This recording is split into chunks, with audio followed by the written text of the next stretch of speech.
सदा रहूं गुरुदेव शरण में, मैं बालक नादान कृपा सिंधु तुम हो गुरु, दूर करो है ज्ञान।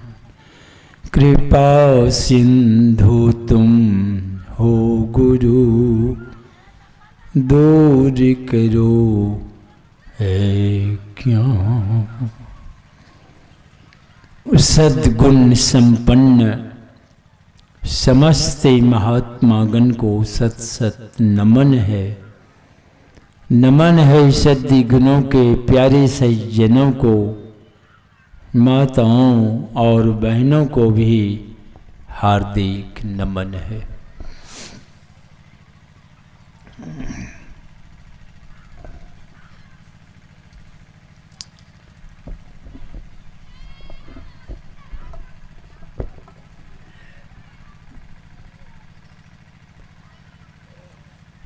अभी हम सब लोग ज्ञान और योग संबंधित बातों को सुन रहे थे।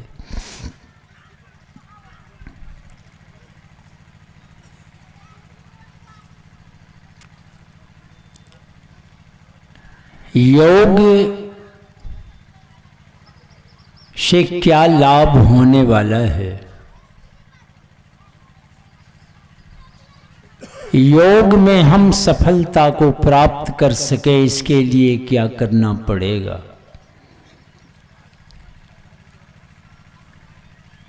भगवान कृष्ण गीता में कहते हैं, दुखों को नाश करने वाला योग, दुखों को एक भी दुख बचेगा नहीं, वह योग जो समस्त दुखों का अंत कर दे। इसके लिए क्या क्या काम करना पड़ेगा।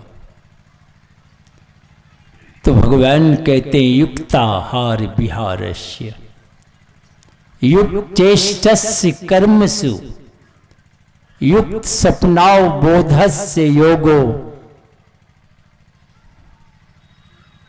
दुख हा बतलाते हैं।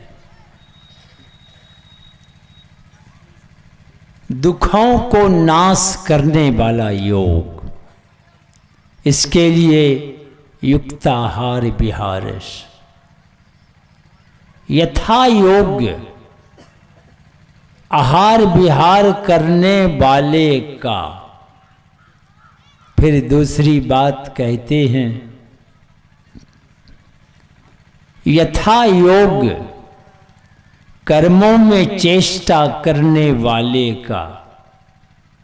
और तीसरी बात है, यथा योग सोने जागने वाले का ही योग सिद्ध होता है। आहार विहार, हम अपने मुंह से खाते हैं, नाक से भी आहार लेते हैं। अगर प्रदूषण हवा में गड़बड़ी हो जाती है तो आपकी तबीयत कैसी रहेगी। इसलिए देखते हैं आज दुनिया में प्रदूषण लेकर के बातचीत होती रहती है। और ये कान से आप क्या ग्रहण करते, उसका भी प्रभाव पड़ता है। ये सत्संग के माध्यम से अध्यात्म ज्ञान को इस कान के द्वारा ग्रहण कर रहे हैं, ये आपको कहाँ ले जाके खड़ा करेगा। और इस कान के द्वारा वह भी ग्रहण करते हैं जो आपको नरक में ले जाके खड़ा कर देगा।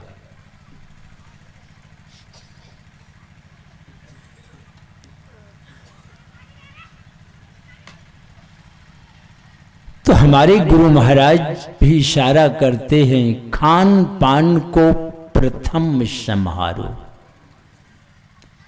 तब सब अवगुण जो हैं रस रस करके मारने की बात कहते हैं।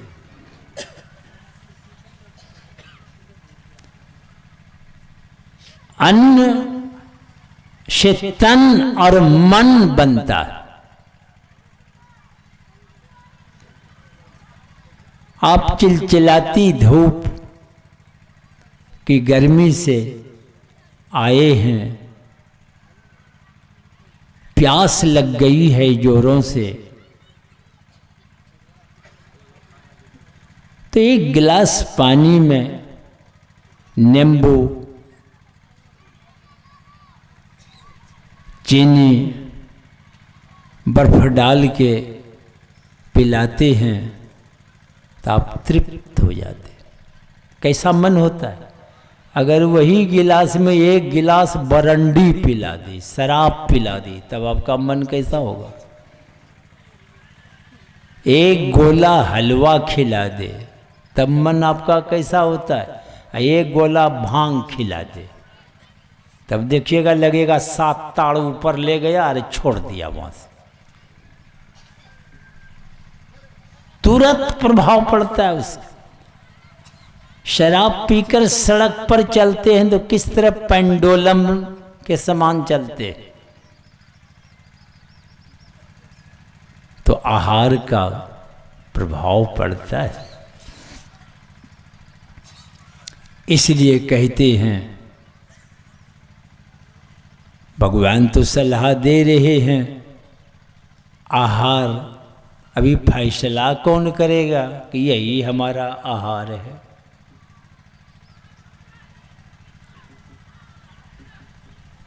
तो 2 भाग में बट गया लोग, एक मांसाहारी एक शाकाहारी में। यही देख लीजिए आप, शाकाहारी और मांसाहारी, यही 2 भाग में बट गए। पर मांसाहारी को भी एक बोरा बीमारी और शाकाहारी जो है उसको भी एक बोरा बीमारी। ये तो बड़ी आश्चर्य की बात है। मैं आप ही लोगों को नहीं कह रहा, हम भी लदे हुए हैं बीमारी से। शाकाहारी तो हम भी बने हुए। 76 साल तक जो खाते आ रहे हैं,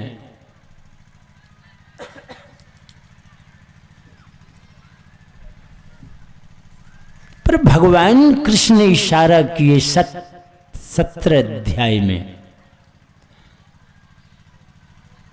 कि 6 चीज तुम्हारी बढ़ेगी। आयु, सत, बला, रोग्य।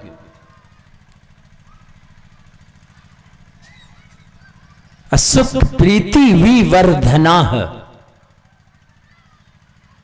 आयु बढ़ जाएगी, बुद्धि बढ़ेगी, बल बढ़ेगा, आरोग्य हो जाओगे, कोई रोग नहीं रहेगा, तो सुख बढ़ेगा ही, स्वाभाविक बात है। और तुम्हारे अंदर प्रेम प्रकट हो जाएगा। अब क्या चाहिए, ये भगवान कृष्ण कह रहे हैं। ये 6 चीज कैसे बढ़ेगी, कहा रस्याह, रसाहार करने से। जिसमें रस भरा हो वो आहार, ये कहते। तो रस से भरा तो अंगूर है, केवल रस से भरा हो।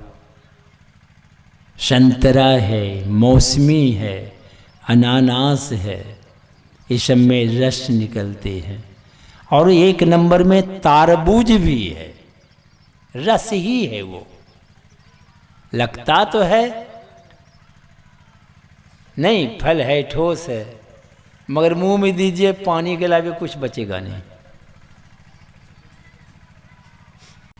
तो ये रस्याह स्निग्धा, ये चिकनापन है इसमें, स्थिरा है, इसका प्रभाव बहुत काल तक बना रहता है, ये कहते हैं। और आपकी 6 चीज बढ़ जाएगी। ये सिर्फ भोजन से बता रहे हैं भगवान कृष्ण।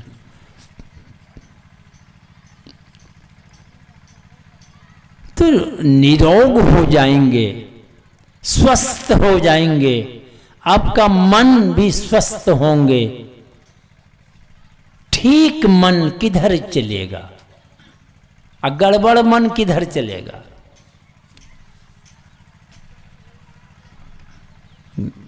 खराब मन खराब मार्ग पकड़ेगा। सही अगर मन है तो सही मार्ग पकड़ेगा। तो गड़बड़ मार्ग किया है तो हम इंद्रियों के साथ रह के संसार के तरफ दौड़ते रहते हैं।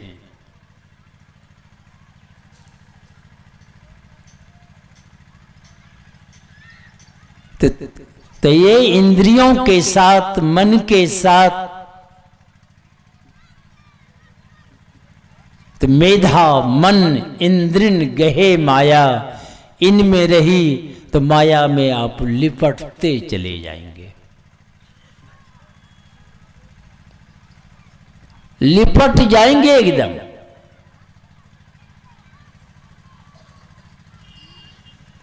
हमको इससे छूट करके चलना है।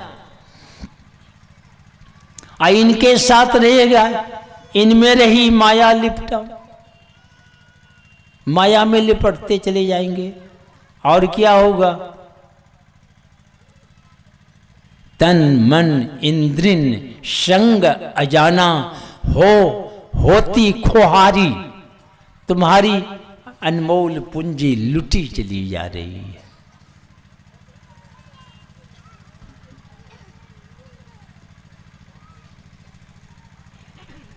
तो हमारा मन इंद्रियों का संग छोड़ के चले।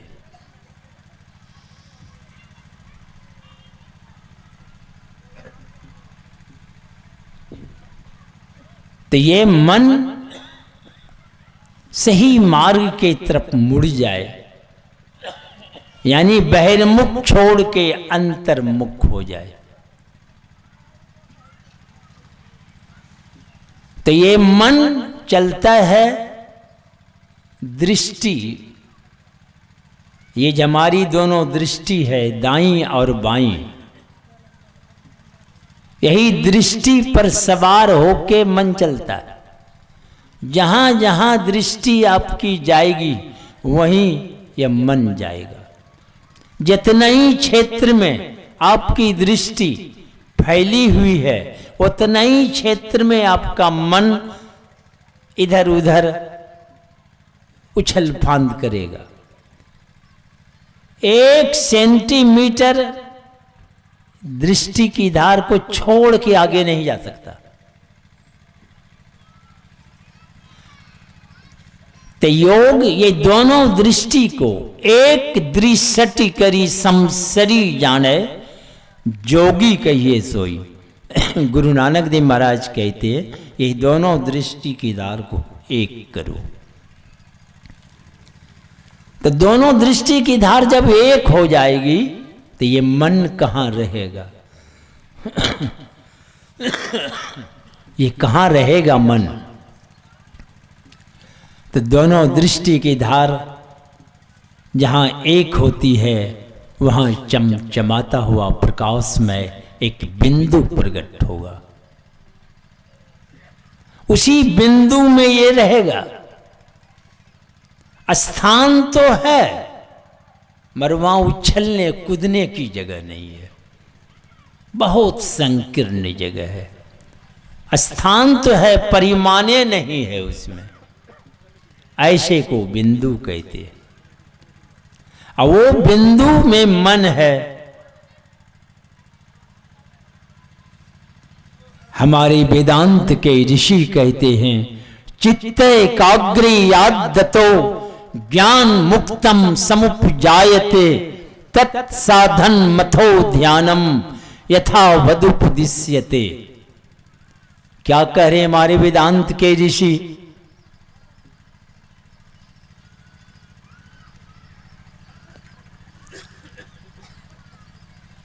मन की एक बिंदुता, यही ध्यान का कारण है। सुन लीजिए अच्छी तरह से, मन की एक बिंदुता यही ध्यान का कारण है। बिना कारण से कोई कार्य नहीं होता। हमारे सामने ये माइक व्यवस्था खड़ी की गई है। इस माइक के कारण मेरी आवाज 10 गुना बुलंद होके दूर जा रही है। अब माइक हटा दीजिए तो मेरी आवाज कहां तक जाएगी?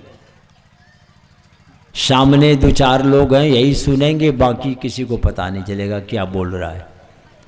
तो ये माइक के कारण आवाज दूर तक जा रही है। तो वही ध्यान का कारण जो उसमें आप प्रवेश करेंगे,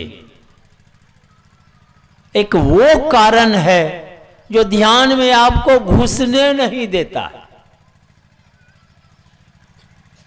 अगर 2000 रुपये की कीमत वो जूता खोल के आप यहां बैठे, रह रह के मन वहीं जाएगा, कहीं जूता लेकर न चला जाए। आप आंख बंद करके बैठे रहिएगा, ध्यान में घुसने देगा वो जूता?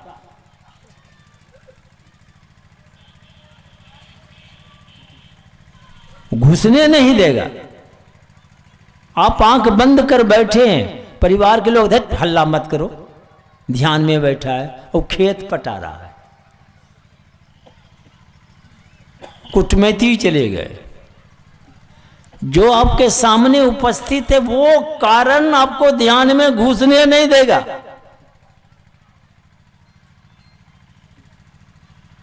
तब कैसे घुसेंगे ध्यान में?